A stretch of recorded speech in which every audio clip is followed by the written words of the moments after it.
오늘 저희에게 주시는 하나님의 말씀은 사사기 15장 9절에서 11절까지 말씀입니다. 이에 블레셋 사람들이 올라와 유다의 진을 치고 의레이에 가득한지라. 유다 사람들이 이르되 너희가 어찌하여 올라와서 우리를 치느냐. 그들이 대답하되 우리가 올라온 것은 삼손을 결박하여 그가 우리에게 행한 대로 그에게 행하려 함이로다 하는지라. 유다 사람 3,000명이 에담 바위 틈에 내려가서 삼손에게 이르되 너는 블레셋 사람이 우리를 다스리는 줄을 알지 못하느냐.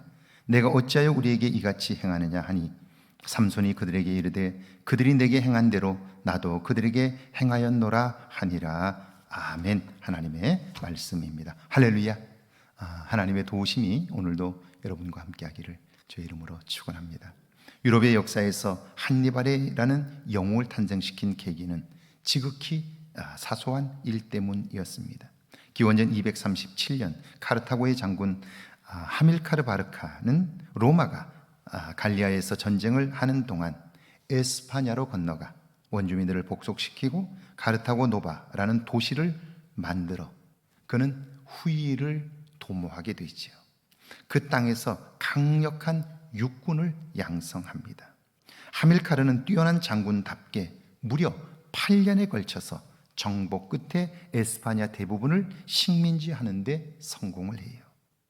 그런데 불행하게도 이 하밀카르는 기원전 228년 전투에서 전사했고요. 그 후임을 맡은 하스드루발은 7년간 통치를 하게 됩니다. 자, 그런데 이제 유럽의 패권을 쥐고 흔들 만한 힘을 가지게 된 그 통치자 하스드루발이 그의 노예와 사소한 일로 다투게 돼요. 결국 그 일 때문에 그는 어처구니 없게도 그 일에 연루되면서 암살을 당하게 돼요. 노예와의 사소한 다툼, 이것이 지금까지 가져왔던 그 수많은 준비와 그 수많은 일들을 결국 물거품이 되게 한 거예요. 그의 뒤를 이은 이가 바로 그의 장남 27세의 젊은이 한니발입니다. 우연한 계기로 그는 역사의 전면에 등장하게 되고요. 유럽 전체의 판도를 바꾸는 중요한 영웅이 되죠. 9절입니다. 이에 블레셋 사람들이 올라와 유다의 진을 치고 레이에 가득한지라. 감정이 상한 삼손이 딥나 마을을 쑥대밭으로 만들었고요. 그 일로 동네 사람들이 삼손의 부인이었던 그녀의 집안을 도륙했어요. 그 소식을 듣는 삼손이 분노했고 그들의 원수를 갚겠다고 나섭니다. 그는 그 일에 연루된 사람들을 유인하여 하나씩 복수합니다. 그러자 블레셋 사람들은 이제 유다를 향해 전쟁을 선포합니다. 개인의 상한 감정이 결국 국가 간의 전쟁으로 발전한 거예요. 10절입니다. 유다 사람들이 이르되 너희가 어찌하여 올라와서 우리를 치느냐. 그들이 대답하되 우리가 올라온 것은 삼손을 결박하여 그가 우리에게 행한 대로 그에게 행하려 함이로다 하는지라. 전쟁을 시작한 블레셋 사람들을 향해 유다 사람들이 묻습니다. 전쟁하는 이유가 뭐냐 도대체. 그러자 그들이 대답합니다. 우리가 올라온 것은 삼손을 결박하기 위함이다. 그가 우리 동족을 쳤으니 우리도 가만히 있을 수 없다는 거예요. 11절입니다.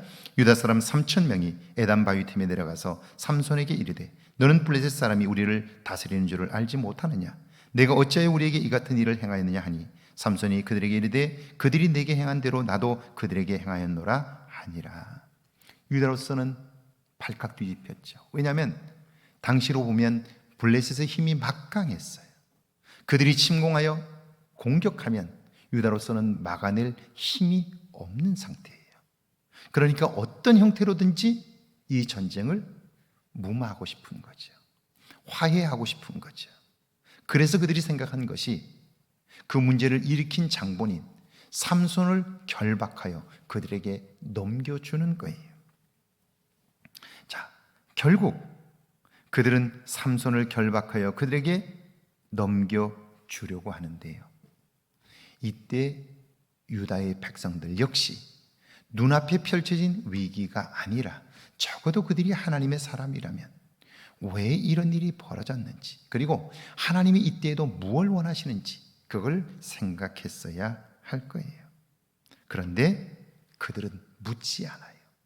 그리고 자신들의 생각으로 삼손을 결박하여 넘겨주면 되겠다, 이런 생각을 하게 되는 거죠. 이 일이 또 한 번 불행한 일들을 만들 수밖에 없는데요, 그 일을 하게 되는 거예요. 우리가 살아가면서 그리스도 예수와 함께 내가 죽고 그리스도와 함께 내가 산다면, 그러면 그것은 나 자신을 포기하는 거예요. 날마다 하나님의 뜻을 묻고 하나님의 뜻대로 순종해 가는 거죠. 이것은 한두 번에 되는 게 아니고 끊임없이 훈련하지 않으면 그런 상황에서 하나님의 뜻을 구하고 하나님의 뜻대로 사는 일이 쉽지 않은 거죠. 오늘 하루를 살면서 하나님의 음성을 듣고 하나님과 깊은 교제를 이루는 훈련이 있기를 주의 이름으로 축원합니다. 함께 기도합니다. 나 자신의 내면을 살펴볼 수 있도록 눈을 열어달라고요. 오늘 내 삶에 일어나는 작고 큰 일들을 통해 하나님을 보게 해달라고요. 함께 기도합니다. 하나님 아버지, 오늘도 나 자신의 내면을 살펴볼 수 있도록 눈을 열어 주옵소서. 오늘 내 삶에 일어나는 작고 큰 일들을 통해 하나님을 볼 수 있게 하옵소서. 전능하신 하나님 아버지, 진실로 주님 앞에 비옵나니 주님이 도우시고 함께 하셔서 하나님의 거룩함을 보게 하옵소서.